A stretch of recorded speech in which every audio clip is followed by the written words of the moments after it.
శ్రీ గురుభ్యో నమః. శ్రీమాత్రే నమః. మా భక్తి టీవీని ప్రోత్సహిస్తున్నటువంటి మా ప్రేక్షకులందరికీ ధన్యవాదాలు తెలియజేస్తూ ఉన్నాము. ఈ వారం రాశి ఫలితాలు తెలియచెప్పుకునే ముందర గ్రహస్థితులు ఏ విధంగా ఉన్నాయి అనేది ముందుగా తెలియచెప్పుకుందాం. వృషభ రాశిలో కుజుడు, మిథున రాశిలో రవి, అలాగే కర్కాటక రాశిలో బుధ గురులు, సింహరాశిలో శుక్రకేతువులు, చంద్ర రాహువులు ఇద్దరూ కూడా కుంభరాశిలో శని గారి యొక్క సంచారము మీనరాశిలో ఉంటూ ఉండగా, వారాంతంలోకి వెళ్ళేటప్పటికీ చంద్రుని యొక్క సంచారము తన ఉచ్చరాశి అయిన వృషభ రాశిలోకి వెళ్ళి ఉన్నది.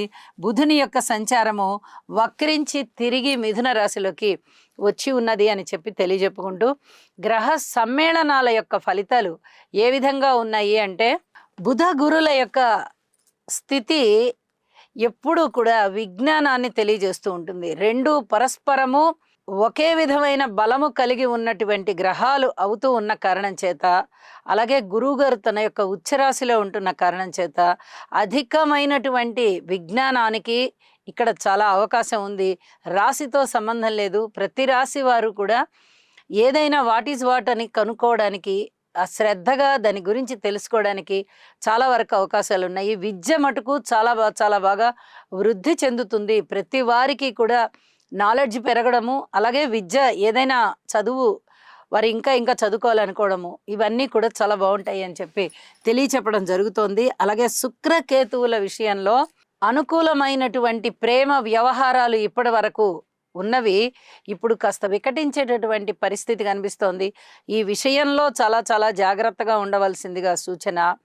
అలాగే శని గారి యొక్క తృతీయ దృష్టి కుజుడి మీద పడుతున్న కారణం చేత ఏదైనా స్త్రీలకి సంబంధించి కడుపు నొప్పి లాంటివి, అలాగే రియల్ ఎస్టేట్కి సంబంధించి పొలాలు, స్థలాలు, ఇళ్ళు, సిమెంటు, సున్నము ఇలాంటి వాటికి సంబంధించి, ఫ్యాక్టరీలకు సంబంధించి, చెక్కకి సంబంధించి, ఇలాంటి వ్యాపారాలకు సంబంధించి కొంచెం జాగ్రత్తగా ఉండవలసినటువంటి కాలము అని చెప్పి కూడా నేను తెలియచేస్తూ ఉన్నాను. అలాగే గురువు గారి యొక్క నవమ దృష్టి శని గారి మీద పడుతూ ఉన్న కారణం చేత ఇక్కడ శని గారు ఇచ్చేటటువంటి అశుభ ఫలితాలు ఏవైనా ఉన్నాయా అంటే మిగతా రాశుల వారికి కాస్త అవి తగ్గుముఖం పట్టేటటువంటి పరిస్థితి కనిపిస్తోంది. అలాగే కుంభరాశి వారికి కానీ, మేషరాశి వారికి కానీ, మీనరాశి వారికి కానీ ఏలినాటి శని జరుగుతూ ఉంది కాబట్టి కరెక్ట్గా శని గారి మీదనే ఈ గురువుగారి యొక్క దృష్టి ఉన్న కారణం చేత చాలా వరకు శని గారి యొక్క దుష్ట ఫలితాలు తగ్గిపోయి గురువుగారి యొక్క శుభ ఫలితాలు కనిపిస్తూ ఉంటాయి అని చెప్పి చెప్తూ ఉన్నాను. అలాగే వారాంతంలోకి వెళ్ళేటప్పటికీ జరిగినటువంటి మార్పుల రీత్యా కొన్ని రాశులకి చాలా అద్భుతమైన ఫలితాలు ఉంటాయి. అయితే నవగ్రహ స్తోత్ర పారాయణాలు ప్రతివారు చేసుకోవడం మంచిది. ఈ రాహుకేతు పూజ కూడా ప్రతివారు చేసుకోవడం మంచిది అని చెప్పి తెలియచేస్తూ ఉన్నానండి. ఇక రాశుల్లోకి వెళ్దాము. వృషభ రాశి వారికి తృతీయ స్థానంలో ఉన్నటువంటి బుధుని సంచారం చాలా బాగుంటూ ఉండగా, చతుర్థ స్థానంలో ఉన్నటువంటి శుక్రాచార్యుల వారు, అలాగే దశమ స్థానంలో చంద్రుడు, ఏకాదశంలో శనిగారు, వెరసి 4 గ్రహాల యొక్క ఉనికి కూడా చాలా అద్భుతంగా ఉన్న కారణం చేత వృషభ రాశి వారికి చాలా బాగుంది అనే చెప్పాలి. అయితే వృషభ రాశి వారికి మొన్నటి వరకు గురుబలం కూడా చాలా బాగున్న కారణం చేత వీరికి ఇంకా బాగుంది అని చెప్పి ఉండవచ్చు. ఇప్పుడు కొంచెం గురుబలం తగ్గింది కాబట్టి ఆ గురుబలాన్ని పెంచుకోవడానికి కావలసినటువంటి స్తోత్ర పారాయణాలు మీరు చేయవలసి ఉంటుంది. తప్పనిసరిగా దైవారాధన చేయండి, గురుగ్రహ స్తోత్రాలు పఠన చేయండి. ఇది చెప్పదగ్గ సూచనగా తెలియజేస్తున్నాను. అలాగే కుటుంబంలో కొంచెం ఐకమత్యం పెంచుకోవడానికి ఎక్కువ సమయాన్ని ఖర్చు పెట్టాలి. ఇక్కడ ధనము అయితే చాలా బాగా వస్తుంది. మీకు ఏ రూపకంగాను ధనానికి ఇబ్బంది కనబడట్లా. లాభస్థానంలో ఉన్నటువంటి శనిగారు ఇచ్చేటటువంటి ధనము అది చాలా చక్కటి ఆదాయం అన్నమాట. లాభాల రూపంలో అయినా వస్తుంది, అదే ఆదాయం రూపంలో అయినా వస్తుంది. అంటే జీతం పెరగడం, బత్యం పెరగడం ఇలాంటి వాటి విషయాల్లో అయినా వస్తుంది. అన్నదమ్ముల సహాయ సహకారాలు చాలా బాగుంటాయి. ఏదైనా మీ మీద అభాండం ఎవరైనా వేసినట్లయితే కొంచెం ఓర్పు కలిగి ఉండండి. కాలమే సమాధానం చెప్తుంది.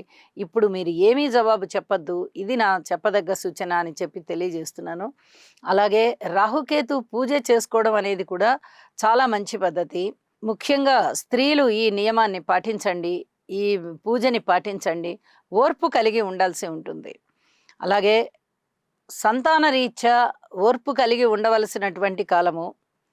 ఇక ఏదైనా స్థిర చరాస్తుల వృద్ధికి మీరు ప్రయత్నం చేస్తున్నారు అంటే అందులో చాలా పురోగతి కనిపిస్తుంది. విద్యార్థుల యొక్క ప్రతిభ బాగా ఇనుమడిస్తుంది. విద్య బాగా పెరుగుతుంది. అలాగే అనుకూలమైనటువంటి ఫలితాలు ఉంటాయి. జ్ఞాపక శక్తి పెరుగుతుంది. కోరుకున్న విద్యలోకి వెళ్తారు మీరు.